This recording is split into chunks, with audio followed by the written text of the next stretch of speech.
Hi everybody, Christina here with One Creative Direction. How are we doing tonight? Welcome to my channel, or welcome back to my channel. I wanted to bring you along. I get a lot of questions about my coasters that I make that come in this little holder. So I wanted to kind of walk you through the process. I'm not going to make a really long video out of this and make you sit here and watch me sand or paint or anything. I think you guys know how to do the basics, but I wanted to at least walk you through my process. I get a lot of people ask me, number one, where do I get these? Number two, how do I make them, coat them, etc. So I'm going to walk you through the entire process. So I buy these.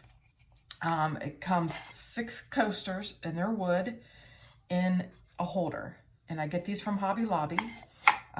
They don't always have them in stock, so you have to kind of watch, but I buy these, and I will tell you, I've been buying them for a while, and here lately they've probably been the worst that I've seen since I started buying them, and they're really rough around the edges. So I'm going to try to give you an idea. You can see how rough they are.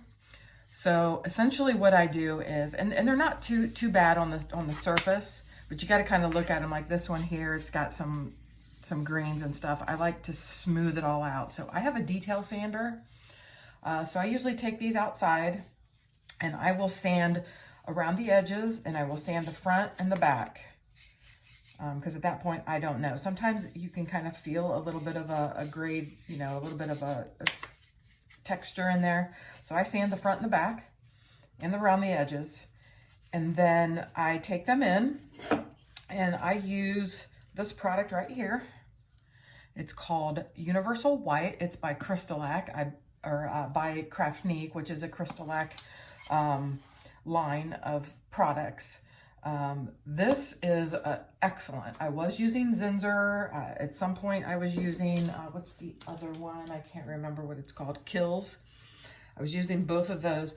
This one was actually recommended by the company owner, and he explained the whole process. It's actually designed for acrylic paints and to be that block between the surface that you're painting on. It dries really fast. It creates that barrier so you don't get the chance of molding or anything like that. Since acrylics are so hard and take so long to dry, this helps that drying process. So that's why I switched to this maybe 3 or 4 months ago. So I'm coating everything I do, especially the wood stuff, with this Universal White, and a little bit goes a long way. So this is what it would look like. Obviously, after I don't do it to both sides because I'm only painting on one side.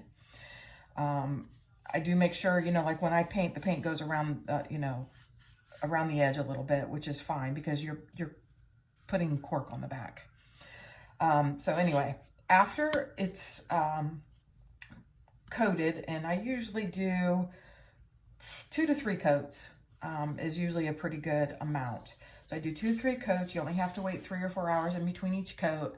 And then once they're coated, after 24 hours, you can paint them. And then once I've got the 2 to 3 coats on there, I take a really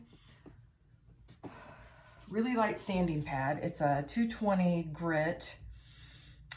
It's a sponge. It's not like sandpaper. It's a sanding sponge. And you can reuse these over and over. You can wash them and reuse them over and over. I've had the same box of them for over a year now, and I've literally only used like 5 or 6. And then I just take and then just lightly sand and then knock off any rough edges. Because trust me, if there's any roughness, it will make coating and painting very challenging. So you just kind of like feel it with your finger, go all the way around, and then I just very lightly sand the top of it. Just make sure it's smooth. Even if it feels smooth after you sand it, this will help. So once I get that done, these are ready to paint. Once I paint on them, I'll go through that process here in a sec. And then with the covers, I do the same exact thing. I sand them. These aren't nearly as rough when they're raw. Here's the raw one. I kind of like pay attention to the edges around here, the edges in here, and this is usually the roughest part. The most sanding has to be done in this area right here, but the rest of it, they may have like a sharper edge, and I just try to sand that off as much as possible.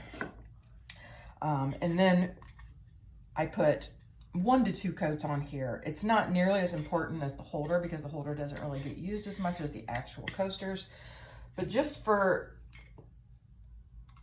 safety measures, I usually put 2 coats, and it's real easy. It spreads very nice. You do a thin layer. Like I said, a little bit goes a long way. I just squirted a little bit in the bottom of there, and I can probably coat the whole entire inside of this with that little tiny bit. So I'm going to do that so you can kind of see the coverage. So as soon as I get this inside done, I usually do the outside, let them dry, and then I do the inside and the top, and then let that dry. Like I said, it's completely dry and ready to use after 24 hours. So everything that I painted, that I coated last night, all of the coasters that I finished up, I sanded all those this morning, so those are ready to go to be able to paint on tonight. I usually keep a pretty large quantity. I usually do them in really large batches because I don't want to get to a point where I run out. So I usually am way far ahead, and I always have a lot of them prepped and ready to paint before I actually want to start painting.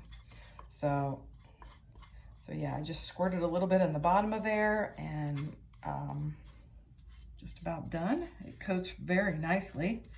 Nice, it makes it nice and smooth. And it does say on the container that it works best on a slightly sanded surface. So that's why I said, even if it's not like super rough, when you get it, you might want to just do a real light sand.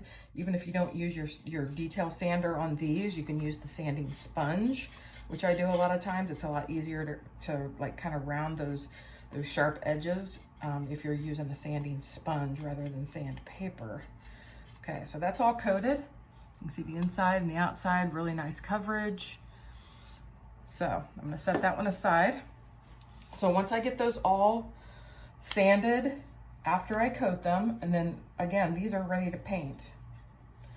So what I do is, you know, I put my stack of finished coasters. Once I get them painted and they're dry and coated, so here's a finished set that I made. So once these are ready, they're dry, I use this product. This is also recommended by the owner of the company. You can buy it at, I've seen it at Lowe's, Menards, and Home Depot. I found the cheapest place is actually, I think it's about the same price at Home Depot, and Menards, a little bit more expensive at Lowe's. And I've seen it some other places. Where was I at yesterday? It was really expensive. I can't even remember where I was at. Yeah.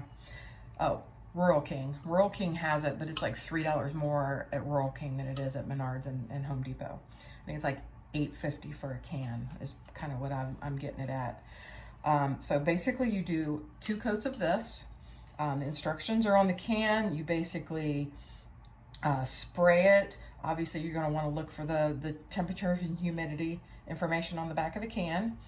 And it basically, you do 2 light coats.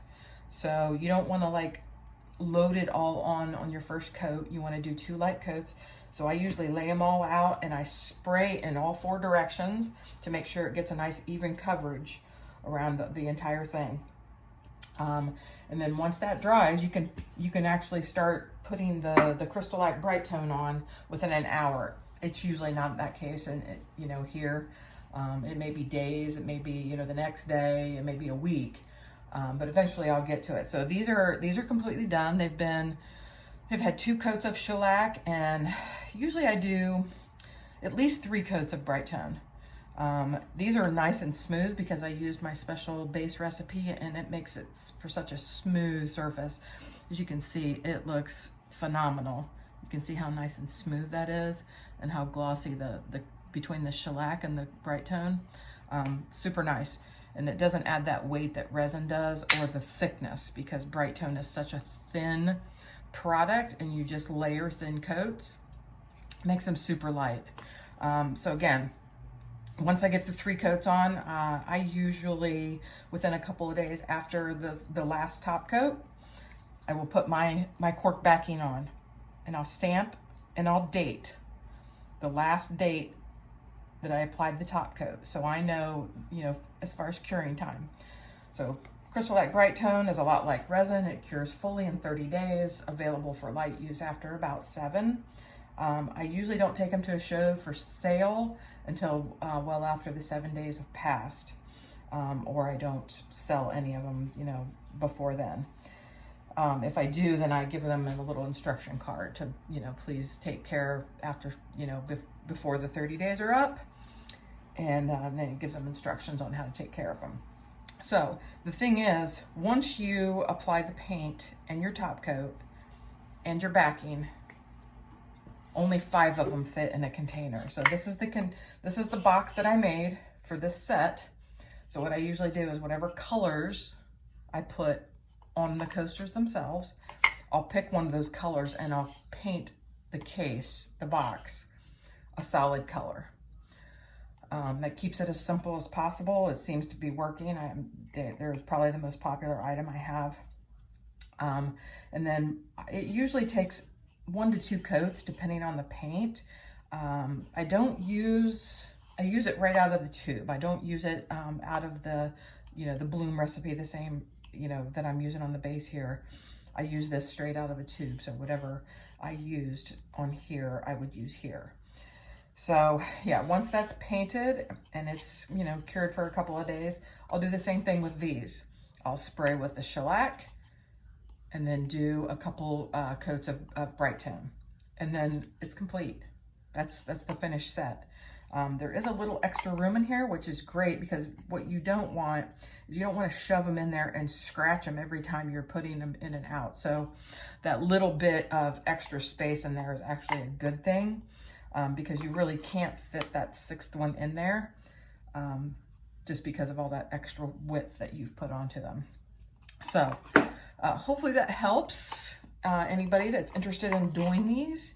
And like I mentioned, you want to make sure that you're completely sanded off those edges, because once you get to this stage, once you start painting, the paint's hard to roll off onto the sides if you don't have those nice and smooth. And then again, when you get to your top coat, it's going to create an issue. It's going to create this, like when you brush on the Bright Tone or whatever you're using, it's going to create this really rough, it's going to accentuate or make that rough surface even more defined when you put that top coat on. So that's why it's important. And then of course it's an appearance thing, it's a aesthetics thing, you know, for the end customer. Is, you know, you don't want them to be all rough and not really good, because that's the first thing you see is the, you know, the edge. You want them to look nice. So that's the entire process. Please let me know in the comment box if you have questions. Feel free to send me an email. Glad to help out any way I can. Please check out my recipe videos that I'm working on. I released one recipe video for the recipe actually that I use for these. And then I released a follow-up video to that where I did a Bloom flower swipe. Actually, it's right here. So if you didn't catch those videos, go check those out. So this is my Bloom flower swipe using that special base recipe. You see how, again, how smooth that is? Nice and smooth. I haven't shellacked or top coated this, but you can see how very nice it looks. Nice and glossy even without any kind of top coat. So again, thanks again for coming along with me, and feel free to let me know if you have any questions or comments. Comments are always appreciated. It helps out a lot and gives me great feedback. Thanks guys. I'll catch you on the next video. Bye now.